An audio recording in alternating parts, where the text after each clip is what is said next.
All women are different, but they are all women. This video is androcentric from a men's point of view and is presented as opinion, commentary, and debate. Expressing opinions is not violence. These are ideas to challenge, question, and argue in public, because classical liberalism relies on the First Amendment for its dialectic. If you are a feminist, then consider this. If patriarchy truly existed as claimed, feminism could not. And if all men are trash and women are equal to men, then what are we to conclude? Women will die for their children, men will die for their wives and children. And God chose to die for all mankind. Authority rolls up with responsibility. If this framing of facts offends you, click off to a cute cat video. Proceeding further will expose you to gamma bias and criticism directed at ideas, claims, institutions, not at any individual's virtue or dignity. Our method follows the 7 liberal arts: the trivium, grammar, logic, rhetoric, and the quadrivium, arithmetic, geometry, music, and astronomy, and the transcendentals, the good, true, and beautiful. If this framework is not for you, feel free to exit now. It's no disgrace. Women are wonderful. God bless America. Men are great. Feminismus delendus est. Adorno, a deep dive into his life and legacy, written by Konrad Riker. Available now. Links in description. Feminist, Marxist status, panic, complex. Diagnostic, Statistical Manual of Institute for Men's Rights and Gamma Bias Research, Red Pill Science. Every ideological racket becomes easier to defeat once it has a name. This one is Feminist Marxist Status Panic Complex, a pervasive ideological disorder characterized by the projection of male disposability onto the self, the conversion of biological asymmetry into moral hierarchy, and the institutional coercion of men through the weaponization of grievance and the denial of reciprocal standards. The value of the name is practical. It gives the reader a portable instrument, watch the claim, define the words, score the pattern, and test whether the accusation survives reciprocity. First comes Dr. Winona's screed, because the pattern is easiest to see when it performs itself. Then come the criteria, the checklist, the scoring key, and the debunk. The whole instrument bends toward one question.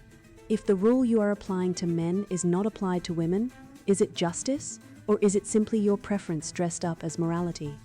Dr. Winona's screed. I stood before the committee with the report in my hand and the old institutional chill in my bones. The case was simple to anyone willing to feel it properly. A senior man had used correctness as a weapon, and a woman had been made to carry the emotional cost of his so-called competence. The incident sounded small to people who have never had to decode atmosphere for survival. In a budget meeting, he corrected her figures, asked for the source table, and said the word variance as though numbers were neutral. Everyone pretended it was accounting. I knew better. The spreadsheet was only the altar. The ritual was male authority demanding that female reality kneel before a column of cells. They wanted dates, quotes, numbers, and material evidence. I told them that demand was already part of the harm. A woman does not need to translate her nervous system into a spreadsheet before the institution is allowed to believe her. If she says the room became unsafe, then safety is the issue. If she cries, the tears are not a decorative anecdote. They are testimony from the body. The accused man kept insisting that he had only corrected an error. That is precisely how feminist Marxist status panic complex hides from ordinary minds. It disguises itself as reasonableness, procedure, mentoring, standards, documentation, and neutral process. But neutrality is never neutral when the institution has been shaped by male authority. His correction was not merely a correction. It was a reminder of who gets to define reality. I explained the first pattern plainly. Standpoint epistemic closure. The belief that one's subjective experience is superior to objective data, rendering external evidence irrelevant. The visible sign was everywhere, dismissing a peer-reviewed study because it doesn't feel true or comes from a patriarchal institution. When the committee asked whether this was an overreading, I told them that asking the oppressed to prove the atmosphere is just another way of forcing them to breathe it twice. Then came the second pattern, the Duluth projection, projecting the power and control wheel onto men. assuming all male action is domination, while female action is reaction or survival. The man's defenders kept returning to external facts, as if facts have not always been curated by the people with the power to name them. I said that lived experience is not a footnote to evidence. It is the evidence that evidence has been trained to ignore. Finally, I named a third pattern, grievance capitalism, the accumulation of social and institutional capital through the continuous identification of new microaggressions and systemic oppressions. The committee did not need to punish a man because he was uniquely wicked. It needed to act because his presence symbolized the old architecture, hierarchy, standards, masculine confidence, and the cold superstition that reality exists before it is interpreted by the wounded. Someone asked what standard would falsify my concern. I answered honestly. The demand for falsification is itself a patriarchal cage. Harm is not a courtroom puzzle. Harm is what the harmed person says it is, especially when the harm is subtle, atmospheric, cumulative, and historically reinforced. If a man can make a woman feel diminished and then demand a debate about definitions, he has already won the game he pretends not to be playing. So I recommended removal, training, monitoring, and a public statement of institutional repair, not revenge, repair. The institution must teach men that their competence is not a private possession, but a social force requiring supervision. It must teach women that their discomfort is not weakness, but signal. And it must teach everyone else that the future belongs to those brave enough to replace cold standards with accountable feeling. I know they will call this excessive, they always do. But excess is what men call justice when it finally escapes their grammar. Diagnostic description. Dr. Winona, feminist Marxist, exhibits a chronic inability to distinguish between descriptive reality and prescriptive justice, resulting in a worldview where patriarchy functions as an unfalsifiable metaphysical cause for all male disadvantage and female privilege. Her rhetoric demonstrates a marked preference for anecdotal absolutism over statistical base rates, utilizing the Kafka trap to render male defense as proof of guilt. She engages in repressive tolerance by demanding space for her standpoint while denying it to dissenting males, and employs Mott and Bailey tactics to shift between equality of opportunity, the moat, and equity of outcome via male sacrifice, the Bailey. The condition is sustained by a Graham-Bias feedback loop, where institutional rewards for performative victimhood reinforce the denial of male agency, leading to a systemic erosion of paternal authority, family stability, and logical consistency in favor of emotional sovereignty and status enforcement. Diagnostic criteria use these criteria as a reader's field guide to feminist Marxist status panic complex. The pattern is strongest when private feeling becomes public accusation, slogan becomes institution, and unresolved contradiction becomes coercive certainty.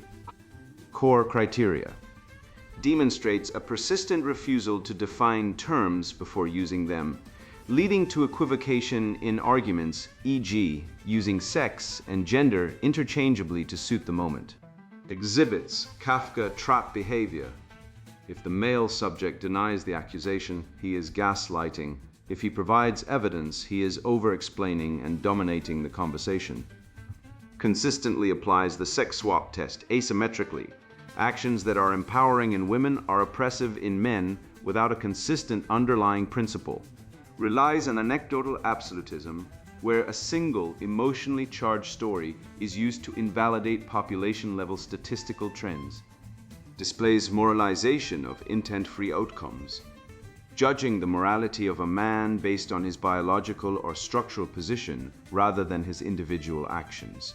Engages in repressive tolerance, demanding open dialogue only when it reinforces her ideology, and utilizing institutional power to silence dissenting male voices.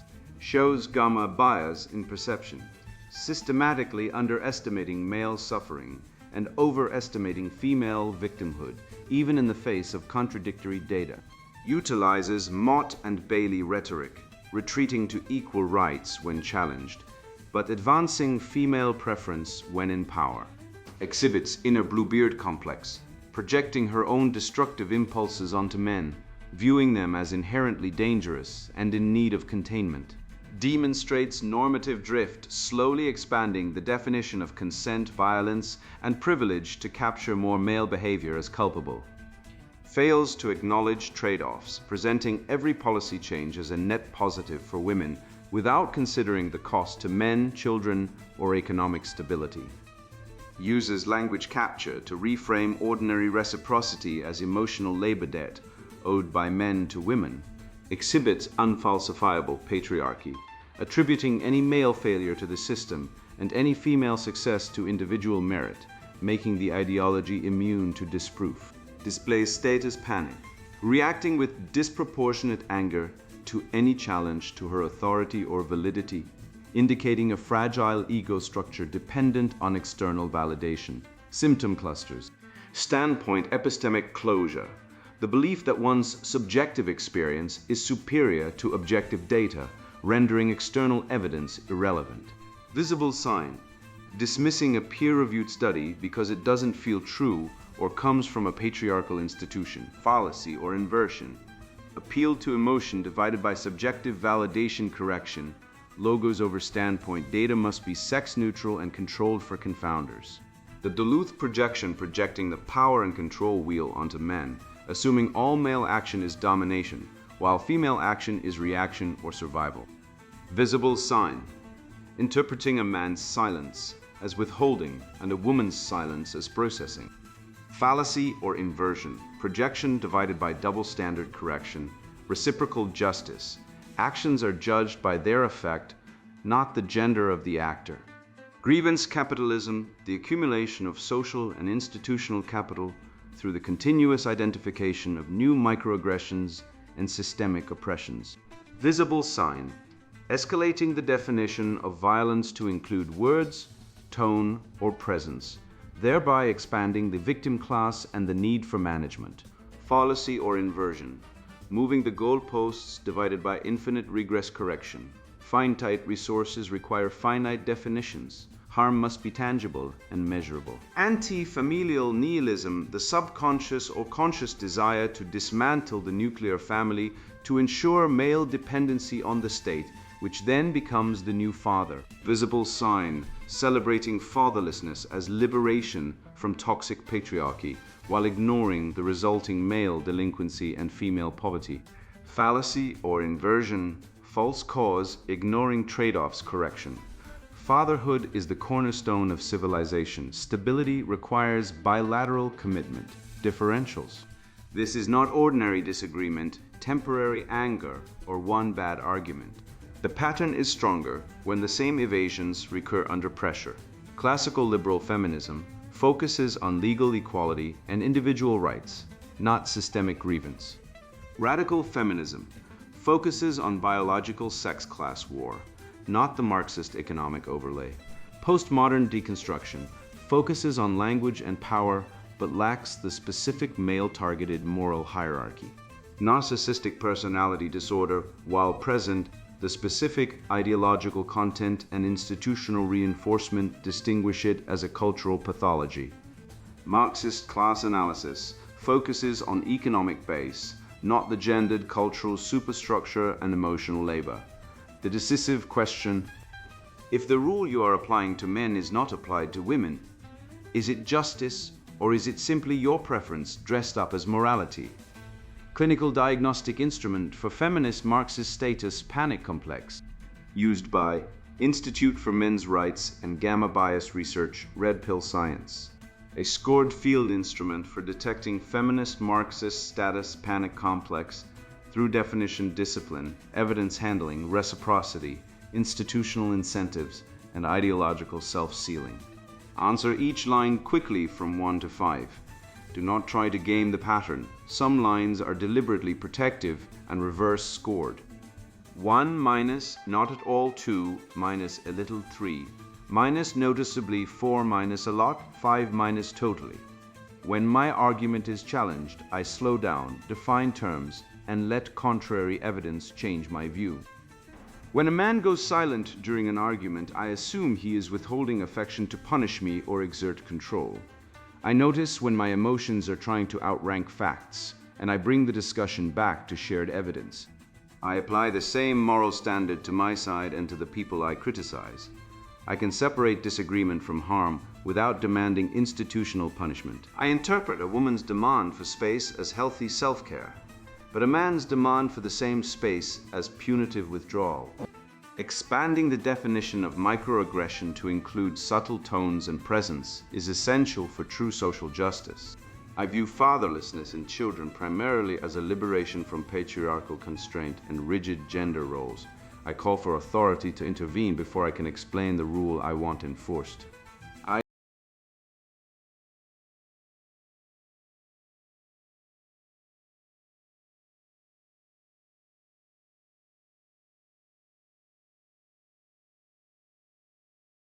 Changes. I can state the other side's strongest case without caricature before I answer it. I often dismiss scientific findings simply because they originate from patriarchal institutions or male-dominated fields. I can separate my emotional reaction from the evidence needed to prove a claim. I feel a sense of entitlement to compensation for invisible labor simply for existing in a female body which men owe me. I view traditional fatherhood as toxic and inherently restrictive to female potential and autonomy. I keep the same definition from the beginning of a debate to the end.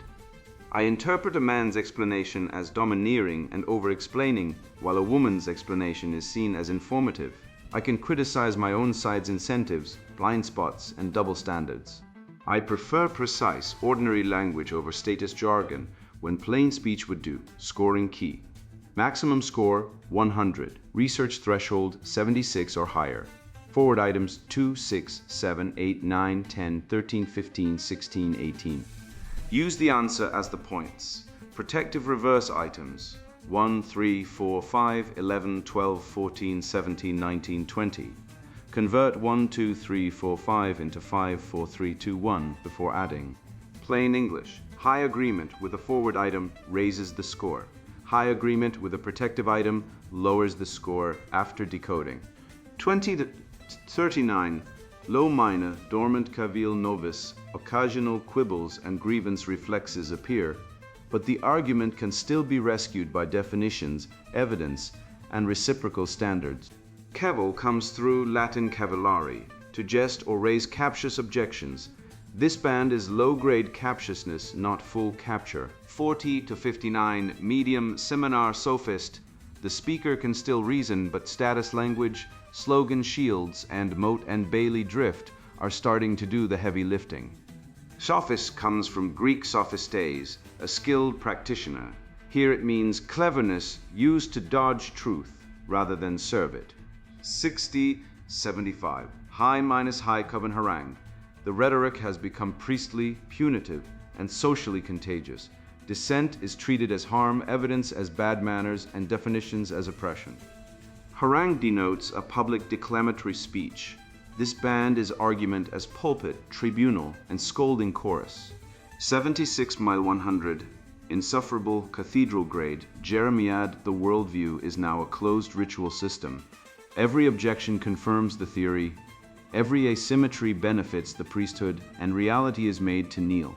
Jeremiad comes from the prophet Jeremiah as a lamentation. This band is lament weaponized into totalizing accusation. Red pill, trivium debunk. Name the claim. The claim inside Dr. Winona's performance is not merely that someone was rude, insensitive, or institutionally clumsy. The claim is that subjective distress can overrule definition, evidence, proportion, and reciprocal standards. Feminist, Marxist status panic complex appears when a personal emotional state is converted into a public authority claim and then protected from examination by moral language. The first task is therefore naming. Once the pattern has a name, it stops floating around as atmosphere. The reader can point to it, test it, score it, and ask whether the same rule would be accepted if the sex, status, or political tribe were reversed. Define the words. The trivium begins with grammar. What do the words mean? The captured argument depends on elastic terms. Safety expands from physical protection to emotional comfort. Harm expands from injury to disagreement. Evidence shrinks from public facts to private feeling. Equity expands from fairness to managed outcomes. Definitions are not pedantry here. They are the lock on the courthouse door. If the accuser can change the meaning of the charge after every reply, the accused is not answering a claim, he is wrestling fog. The first red pill move is simple. Define the noun before obeying the command. Separate feeling from evidence. Feeling is real, but it is evidence of feeling. It is not automatically evidence of guilt, oppression, violence, danger, or institutional design. Dr. Winona's rhetoric tries to smuggle the conclusion into the bodily reaction. She felt unsafe, therefore someone made her unsafe. She felt diminished, therefore male power diminished her. She felt unheard. Therefore, the institution is guilty. The correction is not cruelty. A rational man can acknowledge distress without surrendering judgment. The proper sentence is, I believe you felt that. Now we must ask what happened, what it means, what evidence exists, what standard applies, and whether the standard would apply both ways. Find the hidden power move. The hidden power move is jurisdiction. The rhetoric asks the listener to hand authority to the person who refuses definition. Once discomfort governs policy, the most emotionally theatrical party controls the room. Once lived experience outranks evidence, the institution no longer adjudicates truth, it rewards performance. In this diagnosis, the recurring mechanisms are standpoint epistemic closure, the belief that one's subjective experience is superior to objective data, rendering external evidence irrelevant. Visible sign, dismissing a peer-reviewed study because it doesn't feel true or comes from a patriarchal institution. Fallacy, appeal to emotion divided by subjective validation. Correction, logos over standpoint, data must be sex-neutral and controlled for confounders. The Duluth projection, projecting the power and control wheel onto men, assuming all male action is domination, while female action is reaction or survival. Visible sign, interpreting a man's silence as withholding and a woman's silence as processing. Fallacy, projection divided by Balta standard. Correction, reciprocal justice, actions are judged by their effect, not the gender of the actor. Grievance capitalism, the accumulation of social and institutional capital through the continuous identification of new microaggressions and systemic oppressions. Visible sign, escalating the definition of violence to include words, tone, or presence, thereby expanding the victim class and the need for management. Fallacy, moving the goalposts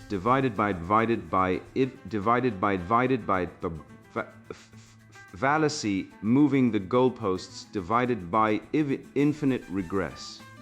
Correction, finite resources require finite definitions. Harm must be tangible and measurable. Anti-familial nihilism, the subconscious or conscious desire to dismantle the nuclear family, to ensure male dependency on the state, which then becomes the new father.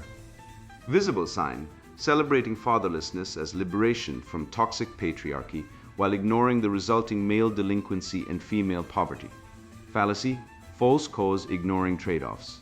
Correction, fatherhood is the cornerstone of civilization. Stability requires bilateral commitment. These are not random errors, they are a system of escape hatches. When evidence appears, the claim retreats into feeling. When feeling is questioned, the claim retreats into history. When history is complicated, the claim retreats into safety. When safety is defined, the claim accuses definition itself of being harm. Test reciprocity. The sex swap test is the cleanest instrument. If a man used the same logic against a woman, would the institution honor it? If a junior man cried after a senior woman corrected his work, would the woman be disciplined for violence? If a man said, my lived experience is evidence enough, would the tribunal suspend ordinary proof? If a man demanded safety from female disagreement, would he be treated as morally authoritative or emotionally immature? When the answer changes by sex, status, or tribe, the argument has failed. Reciprocity is not a trick. It is the beginning of justice. A standard that cannot bind its author is not a standard. It is a weapon.